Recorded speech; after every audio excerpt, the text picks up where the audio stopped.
With the Seattle Kraken expansion draft right around the corner, I think it's about time that we hop into the old time machine and go back and take a look at the trades that were made and why you shouldn't really make trades to protect players that are already exposed off of your list in an expansion draft, just basing off of the last one that went down with Vegas just a few years ago. And looking at some of these trades that went down between other teams, sending over assets to make sure that the Knights picked the guy that they wanted to be picked and no one else is kind of ridiculous. And when you look at the trades that went down, some of these trades are just league-defying trades that set up the domino effect for huge outcomes and other trades down the line that will really have your head scratching at why would a team ever think that this is worth doing. Hey, what's going on, everybody? Welcome back to another video here on Pig City Hockey. Make sure to subscribe already regardless of the team that you root for. We hate no teams here. I'm just a biased Jets fan sharing his thoughts on all things hockey related. Without any further ado, I want to jump into this video because this is a very interesting video that I have for you guys today, because these trade topics, as a lot of you know, because they are really big news, is when you come and look at the domino effects they had throughout the league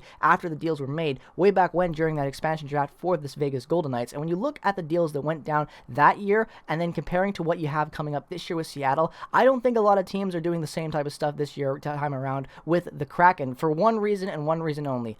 When you look at the assets that teams gave up to Vegas to make sure that they would protect league minimum guys, replaceable level talent, it has your head scratching. For me, I don't even know how these GMs even have a job after these deals were made. But without any further ado, let's jump into the real big one that I want to start off with, and that is this Anaheim Ducks trading Shea Theodore to the Golden Knights in exchange for the Vegas Golden Knights not selecting Josh Manson and Sami Vatanen. You heard that right, Josh Manson and Sami Vatanen over Shea Theodore. That is the decision that was made by the Anaheim Ducks. Now, obviously, other variables go into place with this as well, but doesn't matter really, in my opinion, when you look at the fact that you gave up a awesome league top tier talent defenseman, a top of the league defenseman in Shea Theodore, a guy who has only blossomed, has only gotten better in every year he's played with the Vegas Golden Knights.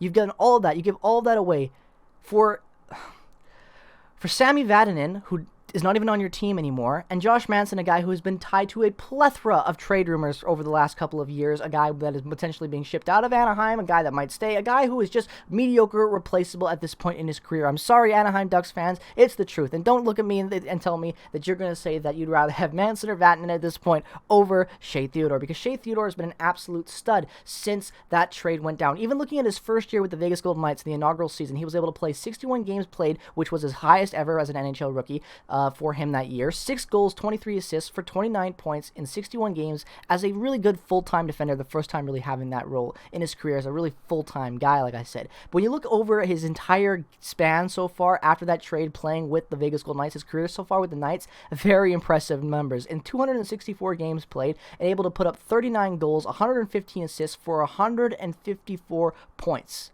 154 points.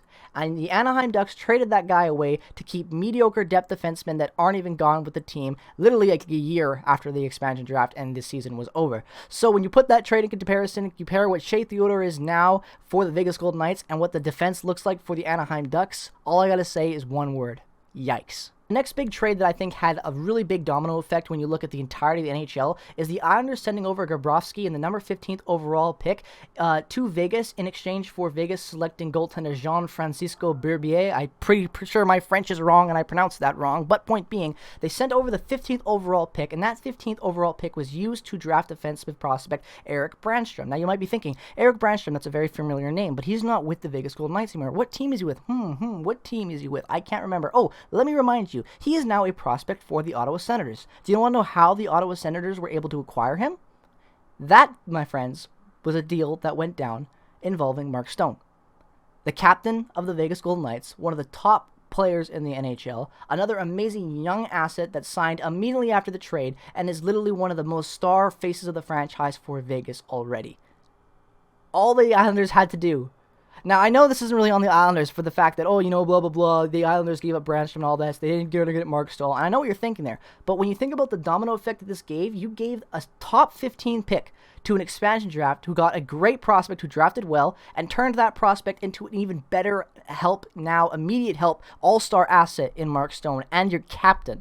When just the fact that you get your captain alone just for taking 1 year of a bad contract and you get the 15th overall pick because of that, I don't know what the Islanders were doing here. I'm pretty sure this was still Garth Snow in his regime back then, so definitely looks like a Garth Snow move. Hopefully it wasn't Lou Lamoriello, because yikes, Lou, if that was a move you made, I lost some respect for you down the line. But nonetheless, when you look at the outcome that this trade had on the entirety of the NHL, when you think about Mark Stone, that whole deal with Ottawa, how it happened, now Ottawa's potential future with Brunstrom being a part of that core, and all the other dominoes that have been set in place just off of the Islanders wanting to get rid of 1 year of a bad contract. All I gotta say to that one, ladies and gentlemen, is another yikes. Alright, Jets fans, if you're watching this video right now, I would recommend skipping about a couple minutes into the future because you are not going to want to hear this part.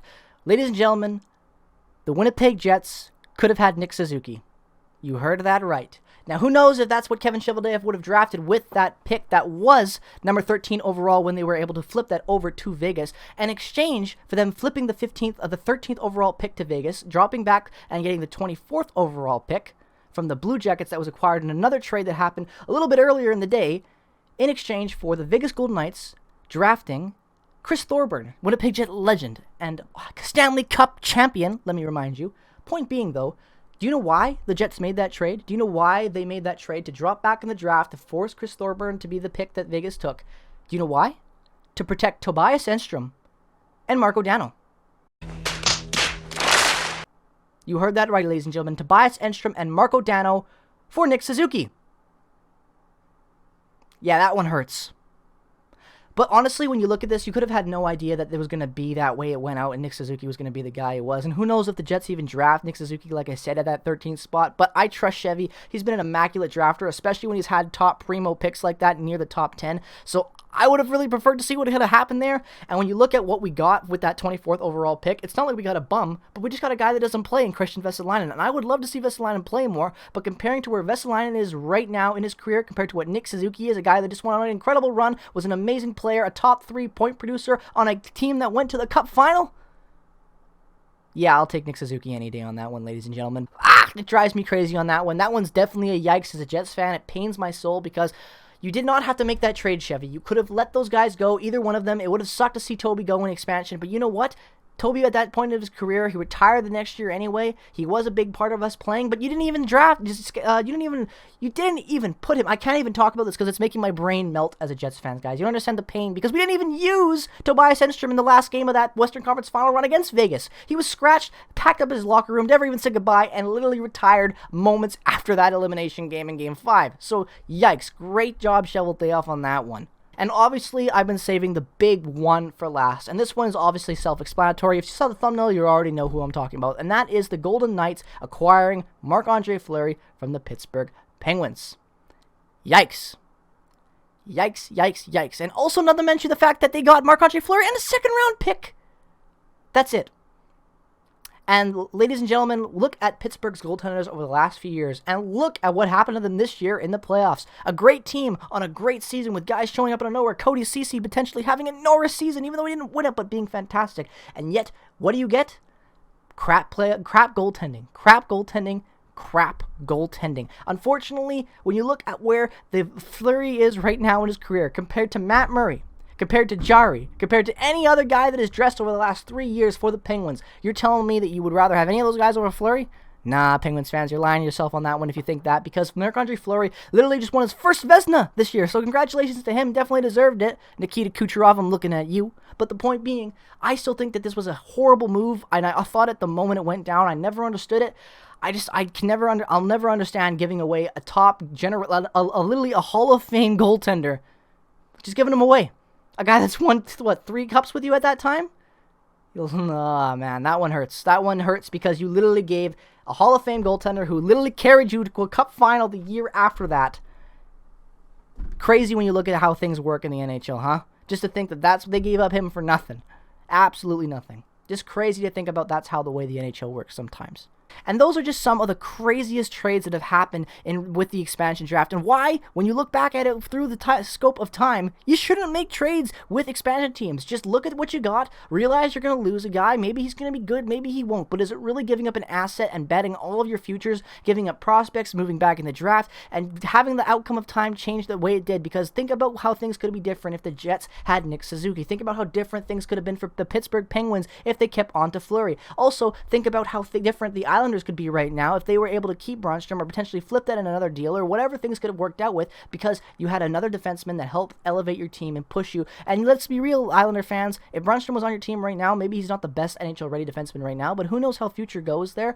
The point is that you still gave up a 15th overall pick that turned into a really damn good prospect, a guy who was a good asset that brought in another great talent. You gave that up to shed 1 year of a bad contract. So when you look at the scope of everything, the Shea Theodore aspect of it, the Islanders, the Jets, the Knights, Pittsburgh, and every other team in between that made a trade with the Seattle Kraken, with the Vegas Golden Knights, is it really worth it to repeat the history with the Seattle Kraken? Is it really worth to give the Kraken already, which have a plethora of options and great picks from most teams, just as it is off of their picks and boards and the expansion and what's available, is it really worth to give them extra free talent just because you don't want to lose a guy that might be something good for you down the line over a prospect that also might be good down the line?